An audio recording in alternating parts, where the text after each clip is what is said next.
సింగరేణి ఎన్నికలు రోజుకో మలుపు తిరుగుతున్నాయి. అసెంబ్లీ ఎన్నికలకు ఏమాత్రం తీసిపోని ఉత్కంఠ సింగరేణి ఎన్నికలపై కొనసాగుతోంది. సింగరేణి ఎన్నికలకు హైకోర్టు గ్రీన్ సిగ్నల్ ఇచ్చింది. ఈ నెల 27న యథావిధిగా నిర్వహించుకోవచ్చని ఉన్నత న్యాయస్థానం తీర్పునిచ్చింది. వాయిదా వేయాలన్న ఇంధన శాఖ అభ్యర్థనను హైకోర్టు తోసిపుచ్చింది. మధ్యంతర పిటిషన్ను డిస్మిస్ చేసింది.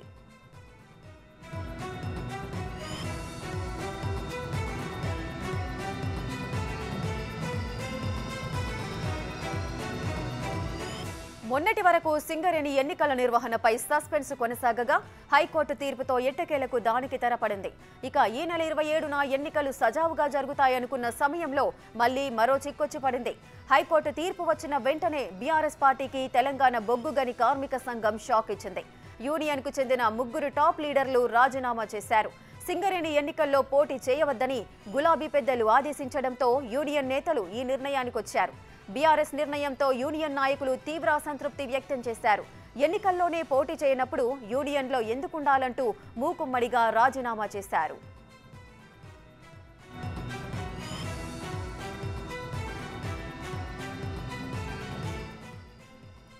రాజీనామే సరైన నిర్ణయమని అధ్యక్షులు వెంకట్రావు, వర్కింగ్ ప్రెసిడెంట్ కెంగర్ల మల్లయ్య, ప్రధాన కార్యదర్శి మిర్యాల రాజిరెడ్డి భావిస్తున్నారు. సింగరేణి గుర్తింపు సంఘం ఎన్నికలకి పోటీ చేయవద్దని ఎమ్మెల్సీ కవిత, కేసీఆర్ చెప్పడంతో యూనియన్ నాయకులు నిరాశలో ఉన్నట్లు తెలుస్తోంది.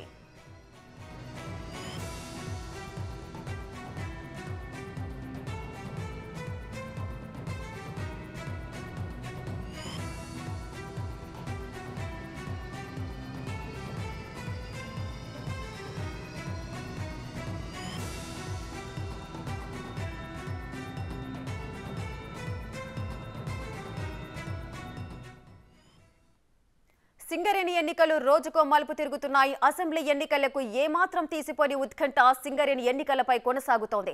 మరింత సమాచారం ప్రతినిధి శ్రీనివాస్ లైవ్ లో అందిస్తారు. రైట్ శ్రీనివాస్, చెప్పండి. సింగరేణి ఎన్నికలకు హైకోర్టు అయితే గ్రీన్ సిగ్నల్ ఇచ్చింది. 27వ తేదీన జరుపుకోవచ్చని చెప్పింది. కాకపోతే బీఆర్ఎస్ కి చెందిన కొంతమంది నేతలు యూనియన్ నాయకులను రాజీనామా చేసినట్లుగా కూడా తెలుస్తోంది. అంటే ఈ ఎలక్షన్ లో పాలు పంచుకోవద్దు అని బీఆర్ఎస్ నాయకులు చెప్పారు కాబట్టి వాళ్ళు రాజీనామాలకు వెళ్లారు అని కూడా తెలుస్తోంది. ఈ నేపథ్యంలో ఈ ప్రభావం అనేది ఎన్నికలపై ఏ విధంగా ఉండే అవకాశం ఉంది?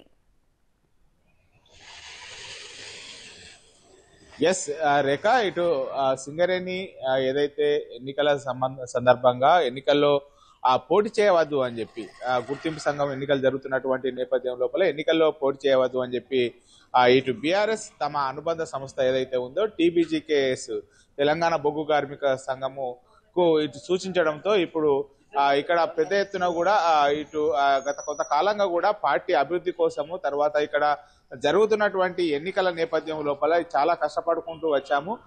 ఇటు ఎన్నికలు ఎప్పుడు జరిగినా కానీ పోటీకి సిద్ధంగా ఉన్నటువంటి నేపథ్యంలో ఒకేసారిగా ఆ ఎన్నికల లోపల పోటీ చేయొద్దు, విరమించుకోండి అని చెప్పి తమ ఏదైతే టీబీజీకే సంఘం అధ్యక్షులుగా ఉన్నటువంటి గౌరవ అధ్యక్షులు ఉన్నటువంటి కవిత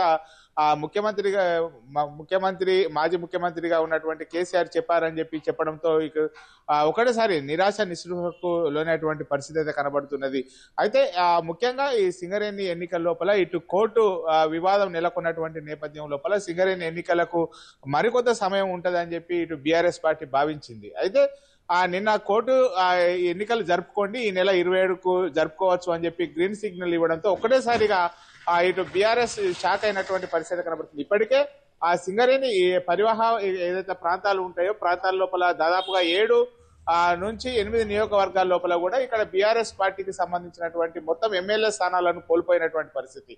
ఇక్కడ అన్ని స్థానాల లోపల కూడా కాంగ్రెస్ పార్టీ జయకేతనం ఎగరేయడంతో ఇప్పుడు ఏదైతే బీఆర్ఎస్ పార్టీకి అనుకూలంగా ఉన్నటువంటి తెలంగాణ బొగ్గు కార్మిక సంఘం సంబంధించినటువంటి ఎలాగైనా కానీ ఓటమి పాలవుతుంది అనేటువంటి నేపథ్యం లోపల ఎన్నికల లోపల పోటీ చేయొద్దని చెప్పి నిర్ణయాలు తీసుకున్నటువంటి పరిస్థితి కనబడుతుంది. ఇక్కడ ప్రధానంగా ఇక్కడ మనకు రామగుండం లోపలనే అధ్యక్షుడిగా ఉన్నటువంటి వెంకట్రావు కావచ్చు, మిర్యాల రాజిరెడ్డి కావచ్చు, వీళ్ళంతా కూడా తెలంగాణ బొగ్గు కార్మిక సంఘం యొక్క బలోపేతానికి చాలా రోజుల నుంచి కూడా కృషి చేయడం కూడా జరిగింది. గత ఎన్నికల లోపల ఇక్కడ తెలంగాణ బొగ్గు కార్మిక సంఘమే అన్ని దగ్గర కూడా జయకేతనం ఎగరేసింది. దీనికి గౌరవ అధ్యక్షుడిగా ఉన్నటువంటి కవిత కూడా తన యొక్క ఎన్నికల లోపల తన యొక్క పాత్రనే ఉందని చెప్పి అనుకున్నటువంటి నేపథ్యం లోపల ఇప్పుడు మాత్రము మిగతా అన్ని చోట్ల ఓడిపోవడంతో ఇక్కడ ఎన్నికల లోపల పోటీ చేద్దాం అనుకున్నారు. వీళ్ళందరూ కూడా నిన్న మూకుమ్మడి రాజీనామాలు కూడా చేయడం కూడా జరిగింది. అయితే ఈ రోజు హైదరాబాద్ లోపల రాజీనామాలకు సంబంధించి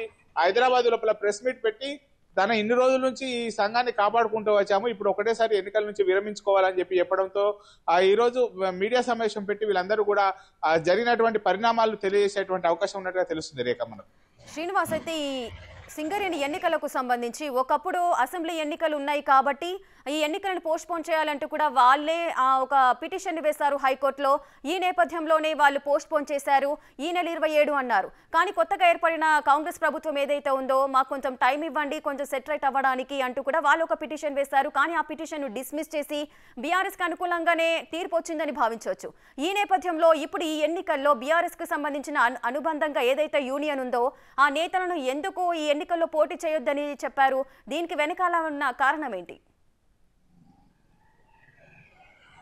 ముఖ్యంగా ఏదైతే టీబీజీకేకి సంబంధించినటువంటి గౌరవ అధ్యక్షులుగా ఉన్నటువంటి కవిత ఇక్కడ ఎన్నికల లోపల పోటీ చేసేయద్దు, మాజీ ముఖ్యమంత్రి కేసీఆర్ గారు చెప్పాడు అని చెప్పి నిన్న వీరికి సమాచారం ఇవ్వడం కూడా జరిగింది. గౌరవ అధ్యక్షుడుగా ఉన్నటువంటి వెంకట్రావు, మిర్యాల రాజిరెడ్డి వీళ్ళందరికీ కూడా ఇవ్వడం జరిగింది. అయితే దీనికి ప్రధానంగా ఇటు సింగరేణి ప్రాంతం పరివాహ ప్రాంతం లోపల దాదాపుగా రామగుండము, పెద్దపల్లి, మంతని తో పాటుగా ఇటు కొత్తగూడెము, మంచిర్యాల ఇవన్నీ ప్రదేశాల లోపల అసెంబ్లీ సెగ్మెంట్ లోపల కూడా ఇక్కడ కాంగ్రెస్ పార్టీ విజయం సాధించింది. కాంగ్రెస్ పార్టీ అభ్యర్థులే భారీ మెజార్టీ సాధించారని జరిగింది. అయితే దీనికి ఇప్పుడు జరుగుతున్నటువంటి ఎన్నికల లోపల కాంగ్రెస్ పార్టీకి ఖచ్చితంగా లబ్ధి చేకూరేటువంటి అవకాశం ఉన్నది. ముఖ్యంగా ఇటు ఏదైతే అనుబంధ సంస్థ ఇటు సిపిఐకి అనుబంధ సంస్థగా ఉన్నటువంటి సిఐటియు, తర్వాత కాంగ్రెస్ పార్టీకి అనుబంధంగా సంస్థలు రెండు కూడా కలిసి పోటీ చేసేటువంటి అవకాశం ఉన్నటువంటి నేపథ్యం లోపల ఇక్కడ 14 గుర్తింపు సంఘాలు కూడా పోటీ పడుతున్నాయి. అయితే